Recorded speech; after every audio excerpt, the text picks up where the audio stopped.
Hello students, तो चलिए आज हम लोग शुरुआत करते हैं क्लास 10 का एक बहुत इंपॉर्टेंट टॉपिक जो कि है proof of converse of Thales theorem. तो हमने पिछली वीडियो में थेल्स थ्योरम का प्रूफ देखा था, तो इस वीडियो में हम लोग कन्वर्स ऑफ थेल्स थ्योरम देखेंगे। अब देखिए, थेल्स थ्योरम को हम लोग बीपीटी या बेसिक प्रोपोर्शनैलिटी थ्योरम के नाम से भी जानते हैं, तो उस हिसाब से कन्वर्स ऑफ थेल्स थ्योरम जो होगा वो उसको और क्या नाम दे सकते हैं हम लोग, converse of BPT, that is converse of basic proportionality theorem. तो कंफ्यूज नहीं होना है, थेल्स थ्योरम मतलब बीपीटी होता है और कन्वर्स ऑफ थेल्स थ्योरम मतलब कि कन्वर्स ऑफ बीपीटी होता है। तो अब इसके अंदर जो हमारा स्टेटमेंट है वो क्या है कि if a line divides any two sides of a triangle in same ratio then the line is parallel to the third side। तो इसमें हम लोगों को क्या बताया गया है कि अगर कोई एक ट्रायंगल है जहां से हम लोग एक लाइन ड्रॉ करे, किसी भी दो साइड को वो इंटरसेक्ट करे और जहां पर वो इंटरसेक्ट कर रहा है उन दोनों साइड्स का जो रेशियो होगा वो इक्वल होगा, तो जो लाइन उसको डिवाइड कर रहा है वो थर्ड साइड के पैरेलल जरूर होगा। मतलब कि थेल्स थ्योरम में हमने इसका जस्ट उल्टा प्रूफ किया था ना कि अगर कोई भी ऐसा लाइन है जो कि थर्ड साइड के पैरेलल है तो वो बाकी दोनों साइड्स को सेम रेशियो में डिवाइड कराता है। तो इस बार हम लोग प्रूव करने वाले हैं कि कोई भी एक ऐसा लाइन है जो कि किसी भी दो साइड्स को सेम रेशियो में डिवाइड कर रहा है तो वो ऑटोमेटिकली थर्ड साइड के पैरेलल होगा। ये हमारा थ्योरम है जो कि हम लोगों को क्वेश्चन सॉल्व करने में बहुत ज़्यादा हेल्प करने वाला है, लेकिन सबसे पहले हम लोगों को इसका प्रूफ देखना होगा। तो चलिए हम लोग इसका प्रूफ सॉल्व करते हैं। तो प्रूफ देखने के लिए सबसे पहले हम लोग क्या करते हैं, एक फिगर ड्रॉ कर लेते हैं। तो हमने एक ट्रायंगल ड्रॉ किया है। मान लीजिए इसका नेमिंग जो है वो हम लोग करते हैं ए, बी और सी। और क्योंकि अब हम लोगों को एक लाइन भी चाहिए जो कि इसको इंटरसेक्ट करता हो, तो वो मान लीजिए उस लाइन का नाम रखते हैं डी और ई। तो हम लोगों को इसमें प्रूफ क्या करना है कि डी ई जो है वो बीसी के पैरेलल है, ये हम लोगों को प्रूफ करके दिखाना पड़ेगा। तो प्रूफ करने के लिए हम लोग मार्क कर लेते हैं कि हमको ये प्रूफ करना है। तो जो हम लोग को गिवन है और जो हम लोगों को प्रूफ करना है वो हम लोग लिख लेते हैं। तो सबसे पहले तो हम लोगों को गिवन क्या है कि इन दोनों साइड्स मतलब ए बी और ए सी का जो रेशियो है सेम है। तो यहाँ से हम लोगों को क्या गिवन है कि A D by D B जो है वो ए ई बाई ईसी के बराबर है। ये हम लोगों को गिवन है, हम लोग इसको इक्वेशन नंबर 1 अज्यूम कर लेते हैं। अब हम लोगों को प्रूफ क्या करना है, टू प्रूफ।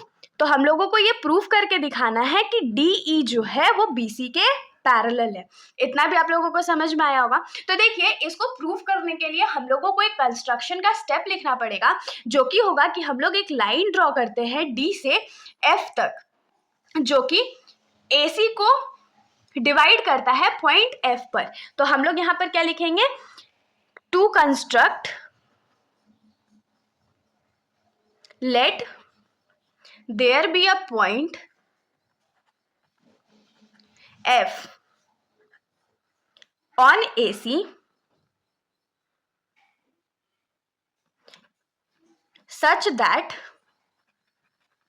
DF जो है वो BC के पैरेलल हो जाए। तो हमने यहाँ पर कंस्ट्रक्शन क्या किया है, हमने AC पे एक पॉइंट अज्यूम किया है F, जो कि AC को इंटरसेक्ट कर रहा है, और वो DF लाइन जो हम लोगों का बन रहा है, ये वाला जो लाइन है वो थर्ड साइड यानी कि BC के पैरेलल है। ये हमारा कंसिडरेशन है। तो यहाँ पर से जो कंसिडरेशन है हम लोग यहीं पर से सॉल्व करना शुरू करते हैं। तो हम लोग यहाँ पर क्या लिखेंगे कि सो बाई थेल्स थ्योरम, अगर थेल्स थ्योरम का हम लोग यूज करें तो थेल्स थ्योरम से हम लोग क्या लिख सकते हैं कि A D by D B जो है वो A F by F C के बराबर होगा। अब एफ सी के बराबर क्यों होगा, क्योंकि वो जो लाइन है वो थर्ड साइड के पैरेलल है, और हमने पढ़ा था कि अगर कोई ऐसा लाइन है जो कि थर्ड साइड के पैरेलल हो और बाकी दोनों साइड्स को वो इंटरसेक्ट कर रहा हो, तो वो जो है वो दोनों साइड को इक्वल रेशियो में डिवाइड कर देता है। तो बाई थेल्स थ्योरम हम लोग क्या लिख सकते हैं कि ए डी जो है बाई डी बी जो है वो A F by F C के बराबर होगा, और इसको हम लोग इक्वेशन नंबर 2 कंसीडर करते हैं।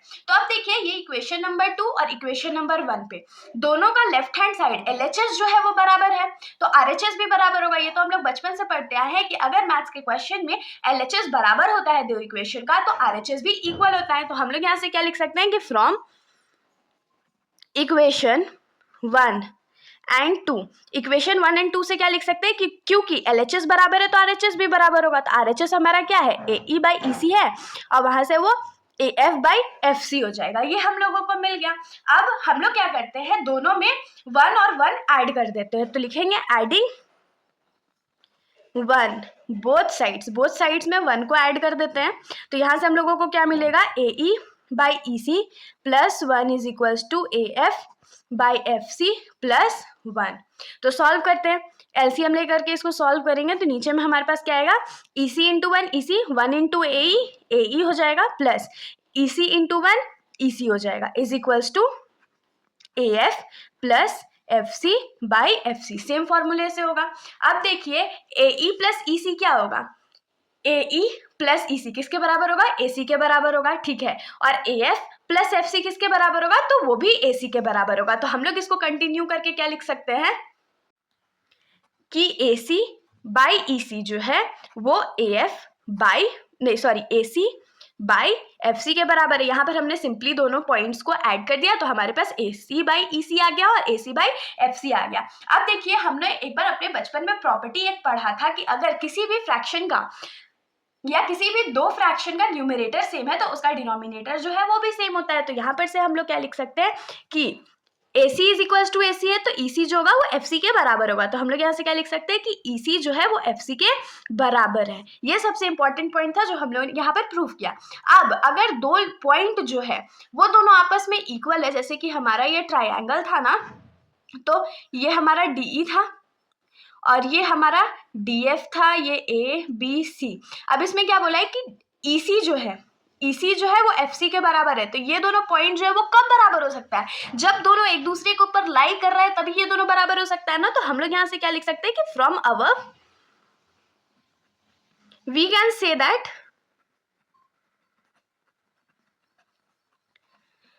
The points E and F are coincident. तो हम लोग यहाँ से क्या बोल सकते हैं कि क्योंकि EC जो है वो FC के बराबर है इसीलिए ये दोनों जो पॉइंट है वो कोइंसिडेंट है AC पे, दोनों एक ही जगह पे लाई कर रहा है। तो हम लोग यहाँ पर से क्या लिख सकते हैं कि that is DF coincides DF, यहाँ पर लिखिए DE कोइंसाइड्स DF। तो यहाँ पर से हम लोग क्या लिख सकते हैं कि अगर ये दोनों पॉइंट एक ही जगह पर लाई करता तो ये जो लाइन ड्रॉ होगा D से वो भी तो एक दूसरे को कोइंसाइड करेगा ना। तो यहाँ से हम लोग क्या लिख दिए कि क्योंकि D और F जो है वो AC पे एक दूसरे को कोइंसाइड कर रहा है तो उस हिसाब से DE जो है वो DF को कोइंसाइड करेगा। अब क्योंकि ये DF को कोइंसाइड कर रहा है तो हम लोग यहाँ से क्या लिख सकते हैं कि देयरफॉर या सिंस DF जो है पैरेलल था BC के, तो अब DE और DF तो सेम पॉइंट है। तो यहाँ से अगर DF है ये तो हम लोग इसको DE भी तो लिख सकते हैं और यही तो हम लोगों को प्रूव करना था कि DE जो है वो BC के पैरेलल है। तो यहाँ पर से हम लोग क्या लिख सकते हैं कि so in converse of BPT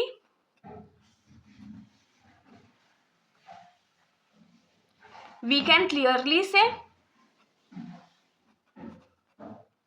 that DE is parallel to BC और यही हम लोगों को प्रूव करना। तो खुशी खुशी लिखे hence proof। तो इसके साथ हमारा ये जो सॉल्यूशन है यहीं पर खत्म हो जाता है। अगर आप लोगों को कोई भी डाउट हो तो आप लोग कमेंट सेक्शन में पूछ सकते हो, वरना अगर आप लोगों को वीडियो अच्छी लगी तो वीडियो को लाइक कर दीजिएगा और मेरे चैनल को बिना सब्सक्राइब किए कहीं मत जाइएगा। Thank you.